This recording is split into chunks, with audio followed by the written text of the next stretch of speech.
চালু হয়েছে না আপু, আমার এখনো মনিটাইজেশন চালু হয়নি। শকুনের বরদোয়া আছে না, এই জন্য চালু হয়নি। শকুন ঠোকরা ঠোকরা আমার আইডি ডালে খাইতে, আমার তো খাইতে চাইছে কিন্তু পারে না, এখন আমার আইডি ডালে পড়ছে শকুনেরা। এখন আশিক জিনের মতো লাগতেছে। উমা তাই আমাকে আশিক জিনের মতো লাগতেছে, আমি জানি কার ঘাড়ে যেন ভর করি, ঠিক আছে? তারপর আমি শাড়ি পরা বন্ধ করে দেব। তারপরে হচ্ছে কোন দোকানে ইলিশ মাছ খুঁজে পাবা আমার উপর যদি আশিক জিন ভর করে, তাহলে কিন্তু আমি বলে দিতে পারবো, কারণ তখন আমার মধ্যে হচ্ছে অলৌকিক ক্ষমতা চলে আসবে। দেখবে আর জ্বলবে। কিছু মূর্খ পাবলিক হলে নাম নিতে চায় না বলে তুমি বলে মেকআপ সুন্দরী।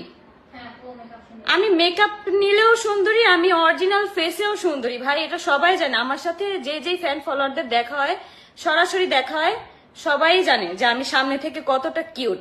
আমার ওরকম এত ফিল্টার দিয়ে হচ্ছে আশা লাগে না, কারণ আমার ফিল্টার প্রয়োজনই হয় না। আর আমি ফিল্টার জিনিসটা আমি কখনোই পছন্দ করি না। যেটা হচ্ছে টিকটক করি সেটা স্বাভাবিক, সেটার মধ্যে ফিল্টার থাকে, বাট ফিল্টার দিয়ে আমাকে কখনো ফর্সা হতে হয় না। ফিল্টারের কারণে আমাকে ভূতের মতো লাগবে, শুধু চোখগুলোই দেখা যাবে, এমন কখনোই আমার কোনো ভিডিওতে নেই। আমি যেরকম আছি সেরকমই। আমি কখনো আমার ওই শৌখিন লাইফস্টাইল, বিলাসিতা, এগুলো আমার কখনোই প্রয়োজন না। আমি একটা সাধারণ পরিবারের মেয়ে, আমি সাধারণ পরিবারের হয়েই থাকতে চাই, আমি সাধারণ ভাবেই বাঁচতে চাই। জানো তোমরা সাধারণ ভাবে বাঁচার যে কত মানে শান্তি। যাদের লাখ লাখ টাকা আছে, অনেক অনেক শো অফ করে, তারাও কিন্তু সাধারণ লাইফের যে একটা শান্তি সেটা কিন্তু জানে না। একজনই কমেন্টে নাম না নিলে ভাত হজম হয় না। কার নাম না নিলে ভাত হজম হয় না সেইটা আপনাকে না জানলেও চলবে, ঠিক আছে?